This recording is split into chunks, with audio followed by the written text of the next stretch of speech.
বন্ধুগণ, শুভ নববর্ষ 1433। আশা করছি সকাল থেকে এই প্রায় বিকেল হয়ে যাচ্ছে, এই সময়টুকু আপনাদের দারুণ কেটেছে। একটা বিষয় খেয়াল রাখার মতো, তা হলো এই যে বাংলা নববর্ষ উদযাপন বিষয়টি, সকালবেলায় সেই যে রমনার বটমূলে অনুষ্ঠান, যখন সূর্য প্রায় ওঠে অবস্থায়, আবার এর পরে দিনের যে প্রথম প্রহর, অর্থাৎ 10টা-11টা, এর মধ্যে যে অনুষ্ঠানটি হয় শোভাযাত্রা, সেই মঙ্গল শোভাযাত্রা, সেই বিষয়টি নিয়েও অনেক কথাবার্তা আছে, অনেক সমালোচনা আছে। আসলে সমালোচনা হচ্ছে এটা নিয়ে যে এই যে আমাদের উৎসব, বাংলাদেশিদের উৎসব, বা আরো বৃহত্তর করে বললে বাঙালিদের উৎসব, সেই উৎসবটি একান্ত নিজেদের বাংলাদেশিদের উৎসব, এদেশের মানুষের উৎসব। আর বাংলা ভাষাভাষী অন্যান্য দেশেও যারা আছেন, তারাও যখন এটাকে উদযাপন করেন বাঙালি হিসেবে, সেটাও করেন। কিন্তু বাংলাদেশের প্রেক্ষিতে আমাদের যেটা করা উচিত সেটা হচ্ছে, মঙ্গল শোভাযাত্রা যদি হয়ও, সেই শোভাযাত্রাটি হবে এমন যেখানে বাংলাদেশের কৃষ্টি, কালচার, এই বিষয়গুলো উঠে আসবে। কিন্তু যদি এমন হয় যে একটা বিশেষ ধর্মের অথবা বিশেষ গোষ্ঠীর একটা চিত্র ফুটে ওঠে এই মঙ্গল শোভাযাত্রায়, তাহলে সেটা কিন্তু সাইডেড হয়ে গেল। যেমন পাহাড়িরা কিন্তু বৈশাখী উৎসব পালন করেন, তারপর জল ছুঁড়ে মারার উৎসব, কিছু নাম আছে তাদের, সেই নাম ধরে ধরে তারা উৎসব পালন করেন এই 1 বৈশাখ, এই সময়ে, অর্থাৎ নববর্ষের প্রথম দিনে। সেটা গোষ্ঠীভিত্তিক বা নৃ তত্ত্ব বা নৃ গোষ্ঠী যারা, সেই ভিত্তিক। কিন্তু যখন এটা জাতীয় পর্যায়ে উদযাপিত হবে, যেমন বাংলাদেশে এই যে চারুকলা ইনস্টিটিউট থেকে ঢাকা ইউনিভার্সিটির সেই রাস্তা থেকে বের হয়ে সেটা আসা, আবার চত্বর, দোয়েল চত্বর, রমনা ইত্যাদি ঘুরে আবার ফেরত যায়, সেটা তো আসলে জাতীয় পর্যায়ে উৎসবের একটা ইঙ্গিত। জাতীয় পর্যায়ের উৎসবের ইঙ্গিত যখন হবে, তখন উচিত হচ্ছে সেই উৎসবে একটা সার্বজনীন বিষয় থাকবে। বিশেষ করে বাংলাদেশের ঐতিহ্য, সংস্কৃতি, কালচার, কৃষ্টি, রীতি, পদ্ধতি, ধর্ম, সবকিছুর একটা মিশেল থাকবে। কিন্তু এমন মিশেলটা যেন আধিক্যে না যায়, যেটা দেখে মনে হবে যে এটা আসলে কোনো নির্দিষ্ট ধর্মের অথবা গোষ্ঠীর শুধু উৎসব। যেমন বৈশাখী বা বিষ্ণু উৎসব বা অন্যান্য যে নৃ গোষ্ঠীর উৎসবগুলো থাকে, সেক্ষেত্রে তারা গোষ্ঠীভিত্তিক পালন করে, সেটা ঠিক আছে। কিন্তু যখনই এটা জাতীয় পর্যায়ে পালিত হয়, তখন সেটার গুরুত্ব কিন্তু অন্যভাবে দিতে হয়। ওই যে বললাম, সার্বজনীন হতে হবে। সেক্ষেত্রে আমরা যে অনুষঙ্গগুলো না আনলে উত্তম হয়, তা হচ্ছে এই যে আপনারা বানাচ্ছেন পেঁচা,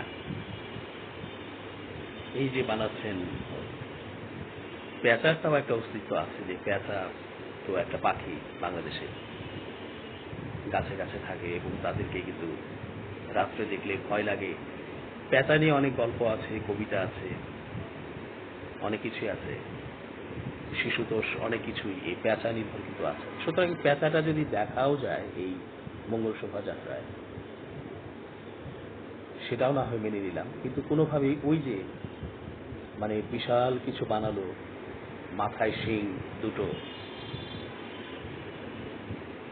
যেটার কোনো অস্তিত্বই নেই। ওই যে একটা কবিতা আছে না, হাট্টিমাটিম টিম, তারা মাঠে পাড়ে ডিম, তাদের মাথায় দুটি শিং, তারা হাট্টিমাটিম টিম। এখন হাট্টিমাটিম টিম, মাথায় দুটো শিং, এই দুটো শিংওয়ালা কোনো প্রাণী জন্তু আছে কিনা এবং সেটার সাথে আমাদের কালচারের কোনো সংশ্লিষ্টতা যোগাযোগ আছে কিনা। আমি উদাহরণস্বরূপ এই বিষয়গুলো নিয়ে আসলাম, আরো অনেক উদাহরণ দেওয়া যেতে পারে। একজন বলেছেন এইরকম যে কুলা দেখানো হয়, সুন্দর করে কুলা সাজানো, বড় কুলা, সেখানে ধান চাল ইত্যাদি কুলা দিয়ে আমরা কিন্তু ঝাড়ি। গ্রামীণ যে ঐতিহ্য, এখন তো কৃষি সরঞ্জাম নতুন নতুন এসেছে, সেই ক্ষেত্রে কুলার প্রচলন বা চল হয়তো নেই, কিন্তু একসময় কুলা দিয়ে আমাদের মা ঝি বোনেরা কিন্তু ধান ঝাড়ত চমৎকার করে, এবং ধানগুলো রয়ে যেত, আর ওই কুলা থেকে ধুলো বালি বা চিটা যেগুলো, সেই ধানগুলো কিন্তু চলে যেত উড়ে, আর খাঁটি যে পুষ্ট ধানগুলো, চালওয়ালা ধান, সেগুলো থাকতো এবং সেটা আলাদাভাবে এটা রাখা হতো। এইভাবে কিন্তু চুলা দিয়ে এইটা করা হতো। তো এই যে কুলা, এই কুলা দিয়ে যে ধান ঝাড়ু দিয়ে বা ধান রিফাইন করে আসল ধানটা চাল সহ যেটা, সেটা রাখা হতো, বাকিগুলো উড়ে পড়তো দূরে, এই কালচারটা ছিল। সুতরাং এই কালচারটার ক্ষেত্রে যদি এই মঙ্গল শোভাযাত্রায় দেখা যায় যে কুলা, সেটা হয়তো ঠিক আছে, কিন্তু যদি এইরকম হয় যে আমরা দেখেছি যে কুলা দিয়ে কিন্তু ওই হিন্দুদের দেবদেবীকে ভোগ দেওয়া হয়, কলা, কুলাতে খাবার, সন্দেশ, পিঠা এগুলো সাজিয়ে, ফুল সাজিয়ে পুজো দেওয়া হতো কুলা দিয়ে। তো সেইভাবে করে যদি কুলাকে ব্যবহার করে একটা বড় কুলা বানিয়ে মঙ্গল শোভাযাত্রায় সেটা দৃশ্যমান করা হয়, তাহলে সেটা কিন্তু শুধু ওই হিন্দুদের দিকেই গেল, তাহলে মুসলমানদের দিকে কি গেল? সেই জন্য টুপির ব্যবহার দেখানো যেতে পারে, মসজিদের যে মিনার সেটার ব্যবহার দেখানো যেতে পারে, তারপর হচ্ছে অর্ধচন্দ্র বা বাঁকানো চাঁদ, সেই বাঁকানো চাঁদ দেখানো যেতে পারে, কারণ মুসলমানদের তো এটা ঐতিহ্য, বাঁকানো চাঁদ, চিকন চাঁদ। ঈদে আমরা কি দেখি? চিকন চাঁদ দেখি। তাহলে সেই চিকন চাঁদ কিন্তু বড় করে বানিয়ে সেটা মঙ্গল শোভাযাত্রায় থাকতে পারে। আর যদি কুলা না থাকে, কুলা যদি ওই সেন্স থেকে না থাকে যে কুলা দিয়ে ধান ঝেড়ে সেই রীতিটা দেখানো হচ্ছে, তাহলে সেইভাবে কোনো নারী বা কোনো পুরুষ হয়তো কুলা দিয়ে ধান ঝাড়ছে, সেরকম একটা চিত্র বা সেরকম একটা বড় করে বাঁশের চাল তৈরি করে যেভাবে হাতি ঘোড়া বানানো হচ্ছে, সেভাবে কিন্তু মঙ্গল শোভাযাত্রায় দেখিয়ে দেখিয়ে নিয়ে যাওয়া যায়। আরেকটা হচ্ছে যে মঙ্গল শোভাযাত্রায় বিষয়টা এরকম যে পেঁচা, তারপর শিংওয়ালা প্রাণী, বড় বড় উট, পাখি ইত্যাদি বড় করে বানিয়ে বোঝানো হয় যে আমরা মঙ্গল চাই, মঙ্গল চাই। এবং পেঁচা দিয়ে যেটা বোঝানো হয় যে পেঁচা হচ্ছে যে সে অমঙ্গল দূর করে দেবে। পেঁচা নিজেই হচ্ছে, তাকে দেখলেই মানুষের ভয় লাগে। এই পেঁচা শো করানো মানে হচ্ছে যে কোনো অমঙ্গল থাকলে সেটাকে দূর করে দেবার একটা চিন্তা, বা দূর হবে এরকম একটা চিন্তা থেকে, আশা থেকে এই পেঁচা, হুতুম পেঁচা, সেটা কিন্তু বানানো হয়। তো এইভাবে যে নানা কিছু বানিয়ে একটা প্রসেশন করা হয়, মিছিল করা হয়, শোভাযাত্রা করা হয়, সেটাকে বোঝানো হচ্ছে যে মঙ্গল শোভাযাত্রা। এটা মঙ্গল শোভাযাত্রা হলো কিভাবে? মঙ্গল দেবার মালিক তো আল্লাহ, মঙ্গল দেবার মালিক, ভালো কিছু করার মালিক কে? আল্লাহ। প্রতীকী হিসেবে যদি আমরা দেখাতে চাই, তাহলে কিন্তু আমি যেভাবে ব্যাখ্যা করলাম সেইভাবে দেখানো যায় এবং সেটাও হতে হবে সার্বজনীন। সেখানে কোনো ধর্মকে নির্দিষ্ট করে বা কোনো রীতিকে নির্দিষ্ট করে, কোনো গোষ্ঠীর রীতিকে নির্দিষ্ট করে, সংস্কৃতিকে নির্দিষ্ট করে শো করা যাবে না। যদি হয় তাহলে সেটা সার্বজনীন মঙ্গল শোভাযাত্রা হলো না।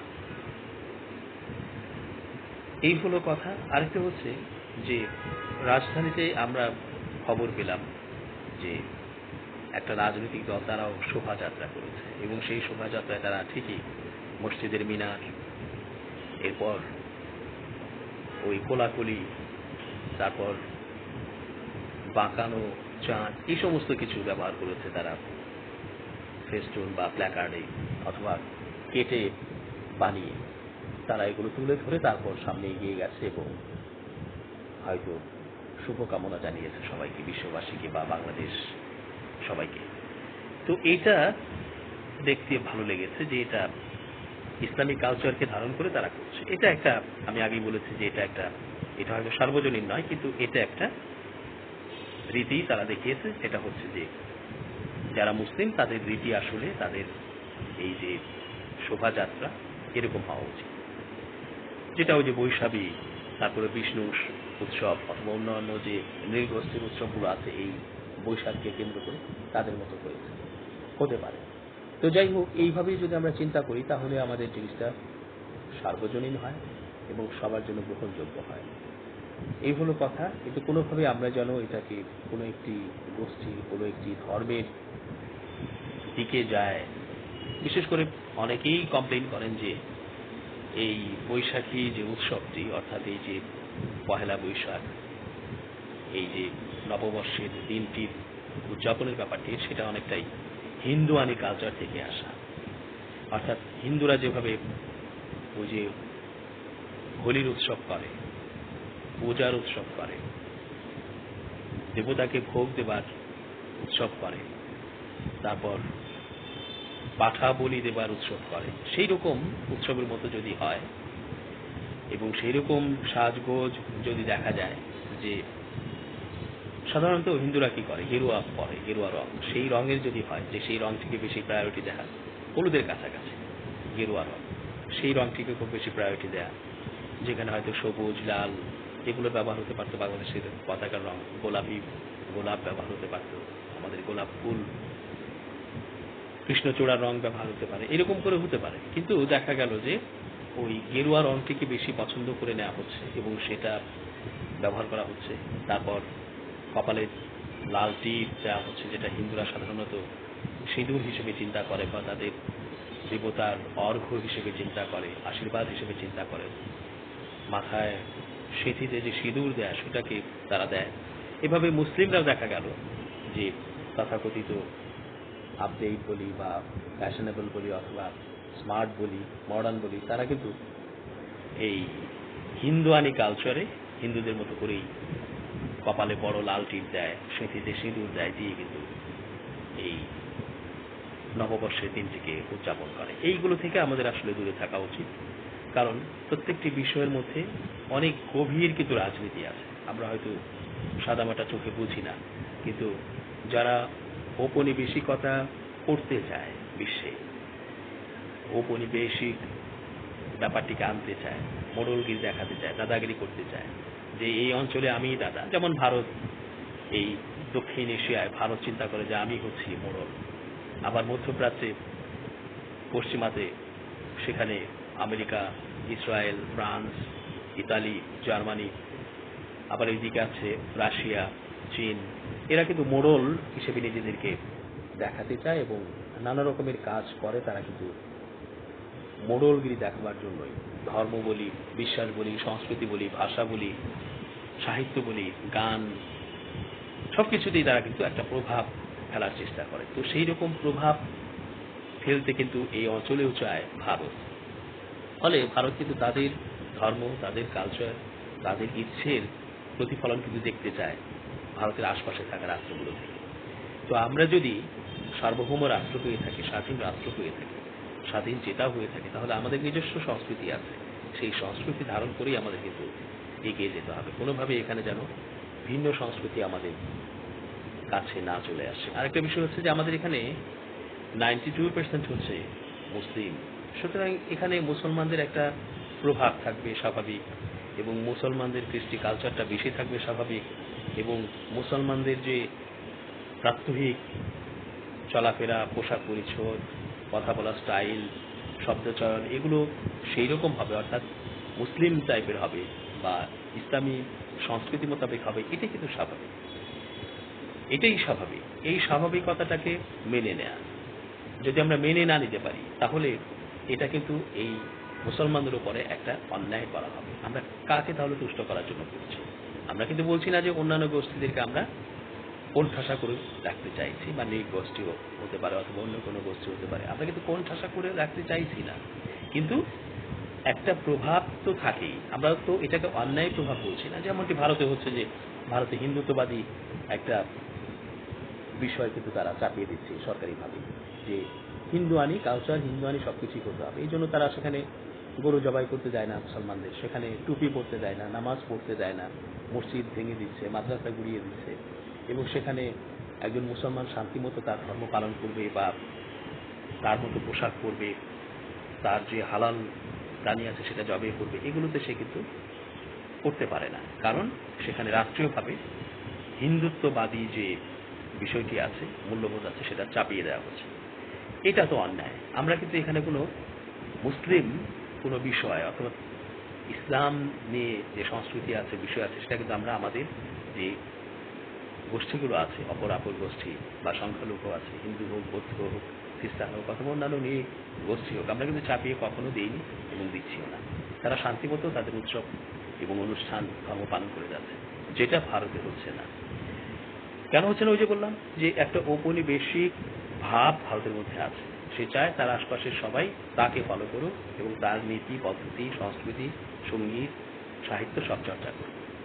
আশা করছি নিশ্চয়ই আমরা বিষয়গুলো খেয়াল রাখবো। এবং আরেকটু হচ্ছে যে খাবার দাবারের ক্ষেত্রেও পান্তা ইলিশের ব্যাপারটি আছে। এটা বাধ্যগত নয়, তবে পান্তা আমাদের একেবারেই ঐতিহ্য, আমাদের গ্রামীণ ঐতিহ্য। পান্তা ছাড়া একসময় আমাদের চলতোই না। পান্তাই সকালবেলার খাবার ছিল, ভোরবেলার খাবার ছিল, সাথে পেঁয়াজ, মরিচ, তারপরে ইলিশ তো অ্যাভেলেবেল ছিল এক সময়, তখন ইলিশ কম দামে পাওয়া যেত, আর ইলিশ হচ্ছে আমাদের জাতীয় মাছ। সুতরাং জাতীয় মাছ আর পান্তা এটা আমাদের সংস্কৃতির সাথে যায়, এই সংস্কৃতি আমাদের। সুতরাং এটা আমরা নিশ্চয়ই এটা আমরা আয়োজন করতে পারি এবং আমরা এটা খেতে পারি।